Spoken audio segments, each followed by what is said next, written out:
mhubiri wa Injili,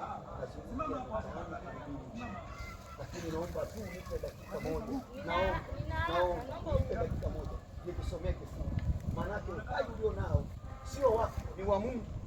Neno la Mungu linasema wakati uliokubalika, siku ya wokovu ndio sasa. Nimekuletea habari njema kwamba siku ya wokovu ndio sasa. Yesu alikuja duniani kuleta wokovu. Sasa unaonaje kumwamini Yesu? Watu waliomwamini Yesu hawezi kuvaa hivi. Dada yangu, unajua wewe ni mzuri, Mungu amekuumba vizuri, tena amekuumba kwa mfano wake. Unaonaje leo mwamini Yesu Kristo awe Bwana na Mwokozi katika maisha yako? Simba walipokosea walienda na Simba uwanjani. Basi piga magoti nikuombee. Piga magoti nikuombee, kwa sababu wewe taifa linakutegemea. Alafu dhambi inayokusumbua ni dhambi ya uzinzi, mama yangu. Kwa jina la Yesu umeshapokea. Amen.